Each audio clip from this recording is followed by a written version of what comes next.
బావ మరదల ప్రేమాయణం. గమనిక: ఈ పాత్రలు నటులకు సంబంధించినవి కావు. ఇది కేవలం కల్పిత ప్రయోజనం కోసం మాత్రమే. ఏదైనా తప్పులు ఉంటే దయచేసి క్షమించండి. కథా పరిచయం: ఇది ఒక అమ్మాయి మరియు ఆమె బావ చుట్టూ తిరిగే ప్రేమ కథ. సూర్యవంశీ కుటుంబం. మహాలక్ష్మి మహా మన కథానాయిక. అజాగ్రత్తగా, కాస్త బొద్దుగా, ఎంతో పిల్లతనంతో ఉండే అమ్మాయి. తన బావ రుద్ర అంటే ఆమెకు కొంచెం భయం. అదే సమయంలో అతనిపై ఎవరికీ తెలియకుండా మనసులో ఇష్టం పెంచుకుంది. తన బావ విషయంలో మాత్రం చాలా స్వాధీనంగా ఉంటుంది. సంజన మరియు రఘు మహాలక్ష్మి యొక్క తల్లిదండ్రులు.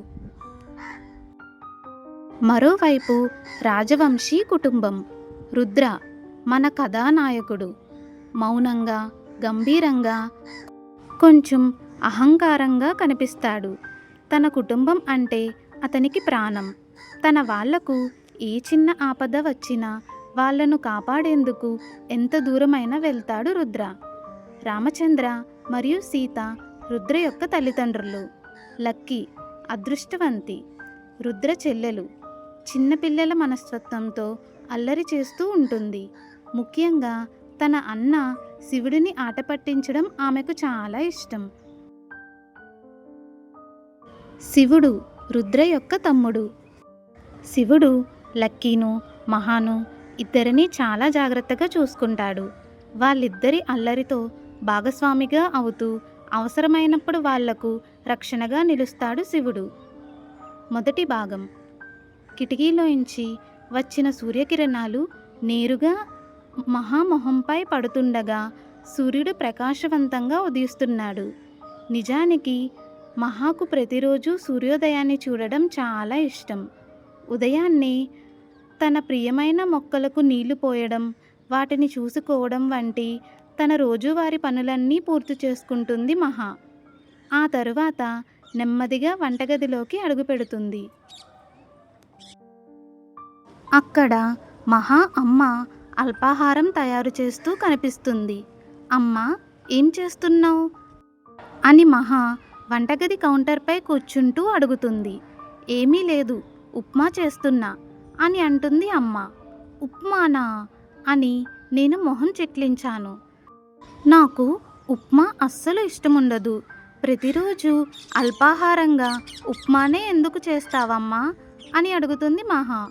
నీకు తినాలనిపిస్తే తిను, లేకపోతే వెళ్ళిపో అని అమ్మ కూడా ఏమాత్రం తగ్గకుండా అంటుంది.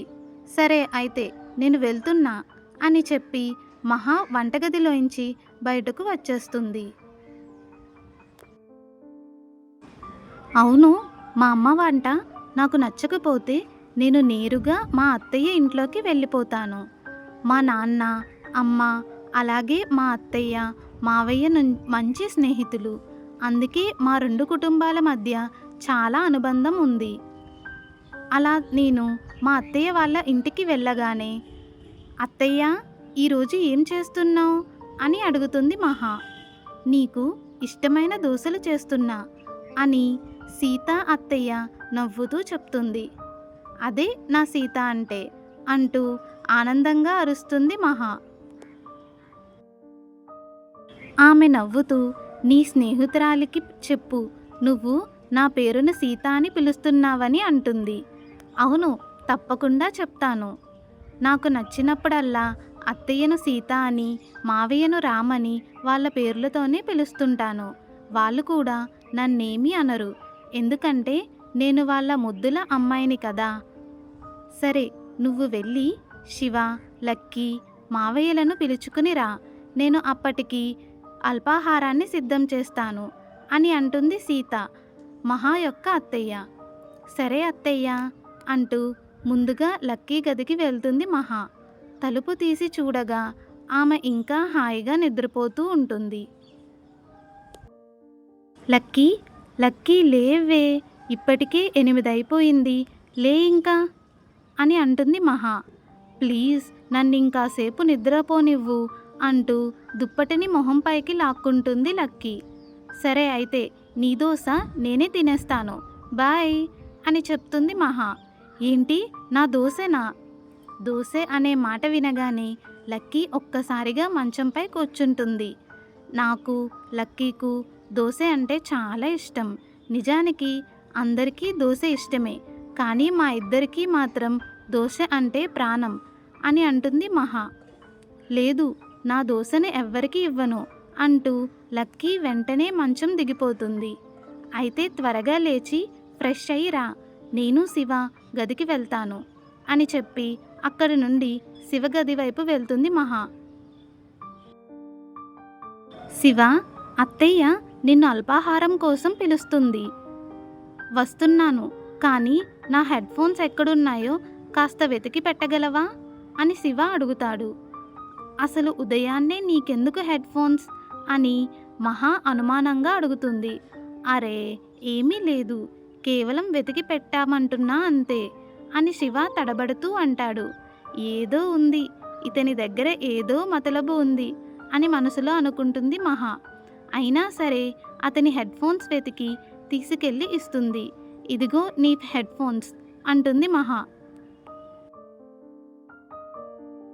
థ్యాంక్ యూ మహా అంటూ శివ నవ్వుతాడు. అక్కడి నుంచి బయటకి వస్తూ మావయ్య దగ్గరికి వెళ్తుంది మహా. ఆయన అప్పటికే వార్తాపత్రిక పట్టుకుని కూర్చుని ఉంటారు. ఆయన చేతిలో ఒక కప్పు కాఫీ పెట్టి, హాయ్ రామ్, ఇదిగో నీ కాఫీ అని అంటుంది మహా. వార్తాపత్రిక నుంచి తల పైకెత్తి చూసిన రామచంద్ర మావయ్య నవ్వుతూ థ్యాంక్ యూ అమ్మా అని అంటారు.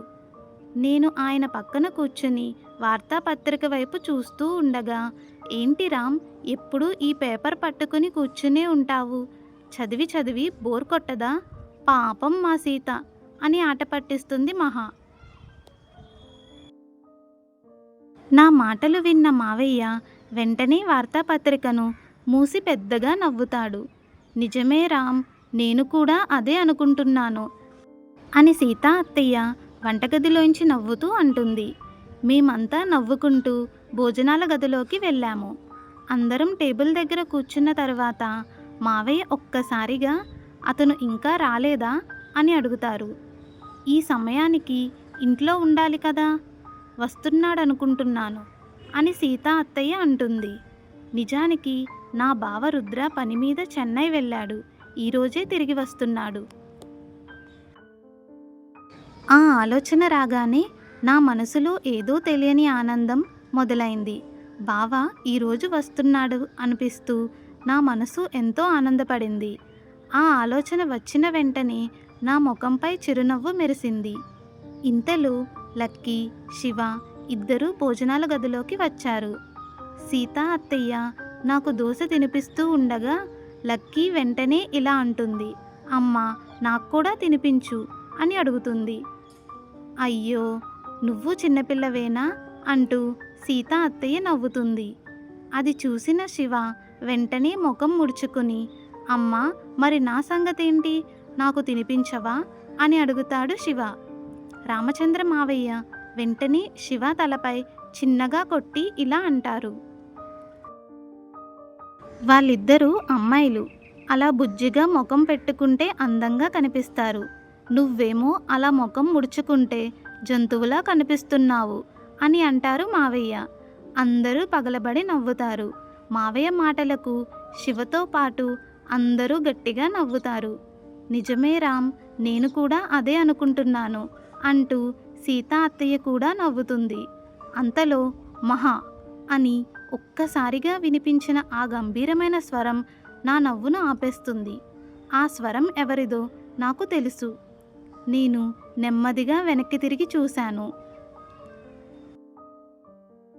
ఆ ఒక్క పిలుపుతో భోజనాల గదిలో ఉన్న అందరూ ఆ గొంతు యజమాని వైపు తలలు తిప్పి చూస్తారు. తలుపు దగ్గర ఒక అందమైన యువకుడు నిలబడి ఉన్నాడు.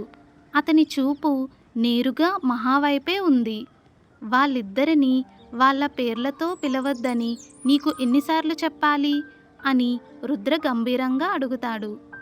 మహా ఏమీ మాట్లాడకుండా తన మావయ్యను అత్తయ్య వైపు చూస్తుంది.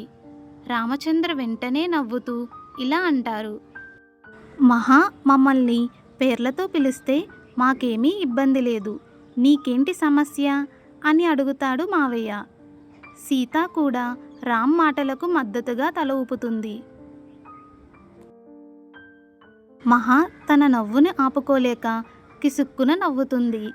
అది చూసిన రుద్ర ఆమె వైపు కోపంగా చూశాడు. ఆ చూపు చూడగానే మహా వెంటనే నవ్వు ఆపేసి తల దించుకుంటుంది. అంతలో బయట నుంచి సంజన ఇంట్లోకి అడుగు పెడుతూ, అన్నయ్య గారు, మీరు ఇలా చేయడం వల్లే అది ఇలా తయారవుతుంది అని నవ్వుతూ అంటుంది మహా తల్లి. అంటూనే మహా దగ్గరకు వెళ్ళి ఆమె తలపై ఒక మొట్టికాయ ఇస్తుంది మహా తల్లి. అమ్మా అని మహా నొప్పిగా అడుగుతుంది. హా మానే అని సంజన వెటకారంగా అంటుంది. ఆ దృశ్యం చూసి శివ, లక్కీ నవ్వును ఆపుకోవడానికి చాలా కష్టపడతారు. మహా వాళ్ళిద్దరినీ చూసి, అయినా నువ్వేంటిక్కడా అని సంజనాని అడుగుతుంది. ఏమీ లేదు, రేపు మనం గుడిలో పూజ చేయాలి కదా, అందుకే సీతను పిలవడానికి వచ్చాను, మీరందరూ కూడా రావాలి అని అంటుంది సంజన. అత్తయ్య, నిజానికి నాకు రేపు కొంచెం పని ఉంది అని శివ వెంటనే తప్పించుకునే ప్రయత్నం చేస్తాడు. అవునా అత్తయ్య, నాకు కూడా కాలేజీలో కొంచెం పని ఉంది అని లక్కీ కంగారుగా అంటుంది. వాళ్ళ మాటలు విన్న రఘు గంభీరంగా, నాకు ఎలాంటి సాకులు వద్దు, మీరందరూ తప్పకుండా రావాలి అని అంటారు. మహా వెంటనే రఘు వైపు తిరుగుతుంది. నాన్న, మనం గుడికి వెళ్తే ఈ ఇద్దరు ఆవిడలు ఏం చేస్తారో మీకు తెలుసు కదా, మన మంచి కోసమే అంటారు, కానీ చివరికి గుడి చుట్టూ 108 ప్రదక్షిణాలు చేయిస్తారు అని అంటుంది మహా. రఘు తన మాట విని ఒప్పుకుంటాడని ఆశగా అతని వైపు చూసింది. లక్కీ, శివ కూడా మహా మాటలకు మద్దతుగా వెంటనే తలలు ఊపుతారు. అది విన్న రామ్ నవ్వుతూ, కానీ వాళ్ళు చేసేది మీ మంచి కోసమే కదా, వాళ్ళను అర్థం చేసుకోవడానికి ప్రయత్నించు అని అంటారు. అది కాదు, మహా ఇంకా ఏదో చెప్పబోతుండగా రుద్ర గంభీరమైన స్వరం ఆమె మాటలను మధ్యలోనే ఆపేస్తుంది. మీరందరూ గుడికి వెళ్తున్నారు అంతే అని అంటాడు రుద్ర. ఇంకేమీ మాట్లాడడానికి ఎవ్వరికీ అవకాశం ఇవ్వకుండా రుద్ర తన మాట చెప్పేశాడు. మహా అతని వైపు చూసి చిన్నగా ముఖం చిట్లిస్తుంది.